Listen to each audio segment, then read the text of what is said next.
هالو، سلام دوستان، به کانال یوتیوب پرفکت دویچ میت مبینا خوش اومدید. مبینا هستم و در این پلیلیست 0 تا 100 واژگان سطح A1 آلمانی رو از کتاب گوته سرتیفیکات A1 با هم یاد میگیریم.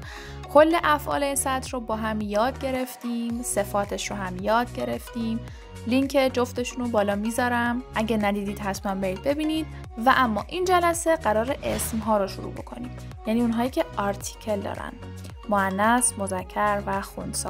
جنسیتشون رو میفهمیم، جمع بستنشون رو میفهمیم، چطور جمع ببندیمشون، معنیشون، جمله مثالی، همه اینا رو با هم بررسی میکنیم. پس بدون اتلاف وقت los geht's. برای این جلسه اون لغاتی رو انتخاب کردم که مربوط به اطلاعات شخصی شماست. مثلا میخوام برید جای ثبت نام کنین، ازتون اطلاعاتی مثل آدرستون، نام خانوادگیتون، تاریخ تولدتون، کلا اطلاعات شخصی، چیزایی که مربوط به شخص ماست. اینا رو امروز قراره با هم یاد بگیریم. کلمه اول die Anmeldung. die Anmeldung. جمعش die Anmeldungen. die Anmeldungen. یعنی ثبت نام، نام نویسی. Eine Anmeldung für diesen Kurs ist nicht mehr möglich. نام نویسی برای این کلاس دیگه ممکن نیست. Das Formular. Das Formular. Die Formulare. Die Formulare. بچه این دومیشو که میگم جمعشه ها، یعنی فرم. Für die Anmeldung müssen Sie dieses Formular ausfüllen.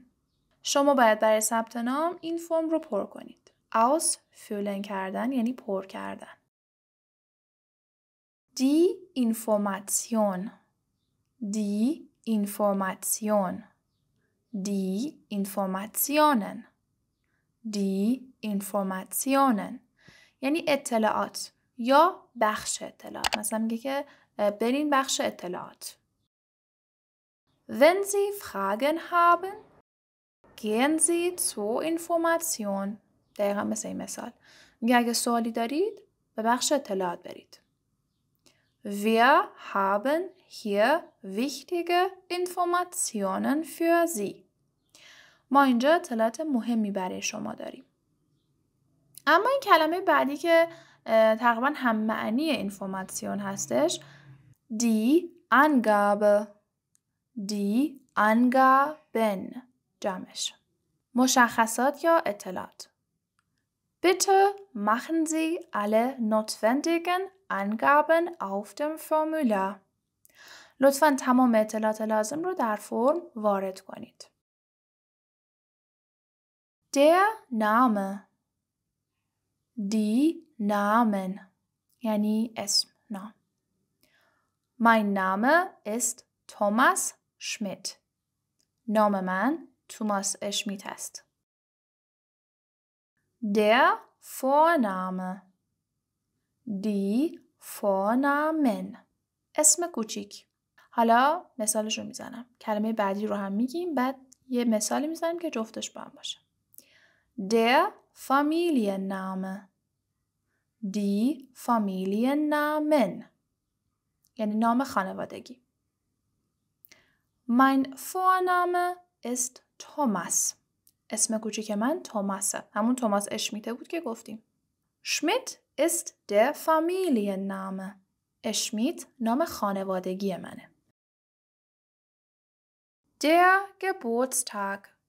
Die Geburtstage. یعنی روز تولد. Herzlichen Glückwunsch zum Geburtstag. تولدت مبارک.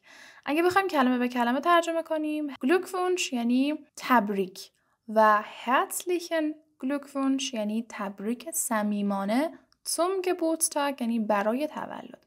ولی خب به زبان ما همون تولدت مبارک. Mein Vater hat morgen Geburtstag. فردا تولد پدر منه. تو زبان آلمانی میخوایم بگیم که تولد کسی میگیم تولد دارد. نکنید من Vater hat از فعل haben میاد. Geburtstag.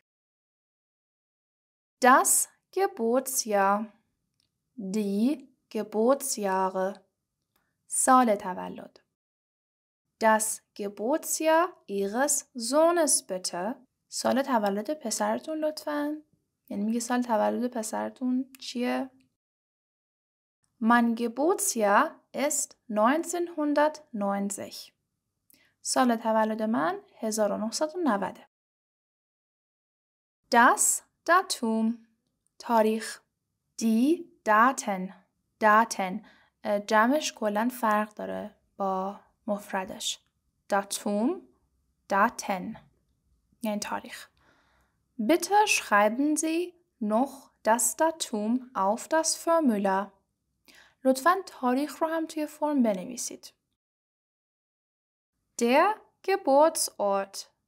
Die Geburtsorte. یعنی محل تولد. Bitte schreiben Sie Ihren Geburtsort auf das Formular. لطفاً محل تولد خودتون رو در فرم بنویسید.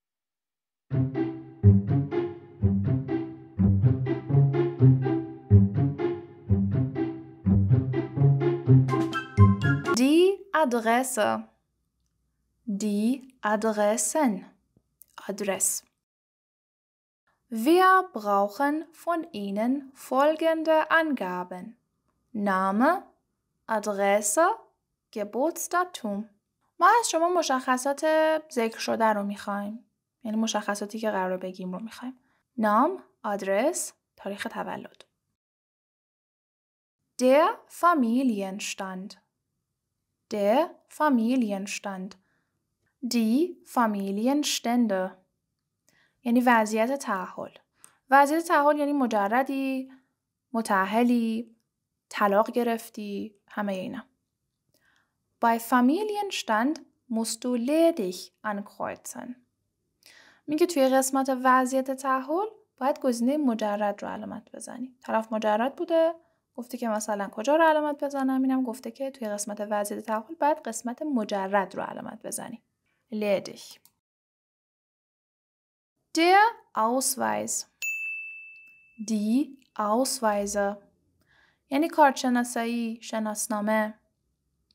Darf ich mal Ihren Ausweis sehen?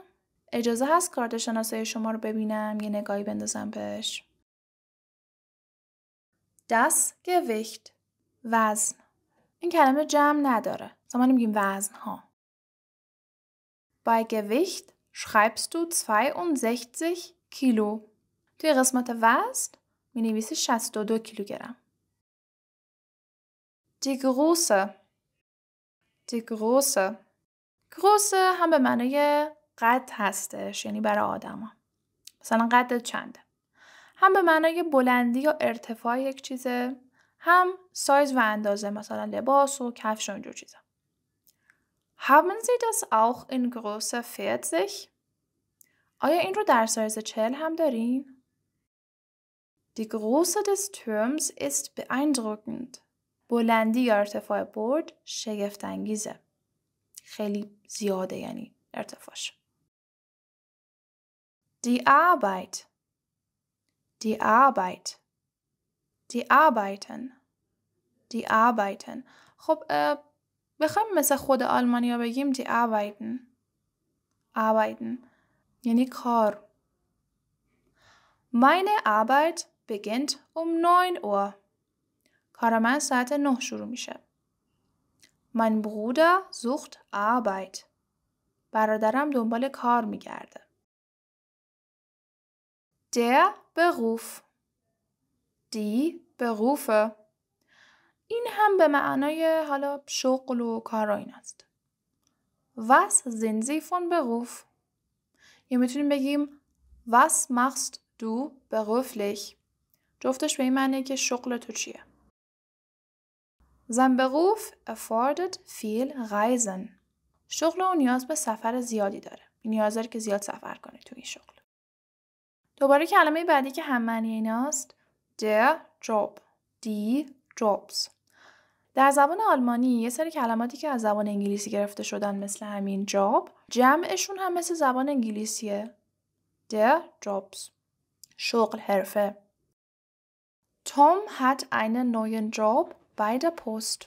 تام یه شغل جدید در پست داره، همون اداره پست. Der Arbeitsplatz. Die Arbeitsplätze. یعنی محل کار. An meinem Arbeitsplatz fehlt ein Drucker. یعنی در محل کار من یه چاپگر یا پرینتر کمه. یه جورایی مثلا نیاز دارن بهش و نیست. کمه. حالا یک بار از روی لغاتی که این جلسه یاد گرفتیم میخونم. Die Anmeldung. Das Formular. Die Information. Die Angabe. Der Name. Der Vorname. Der Familienname. Der Geburtstag. Das Geburtsjahr. Das Datum. Der Geburtsort. Die Adresse. Der Familienstand. Der Ausweis. Das Gewicht. Die Größe. Die Arbeit. Der Beruf. Der Job. Der Arbeitsplatz.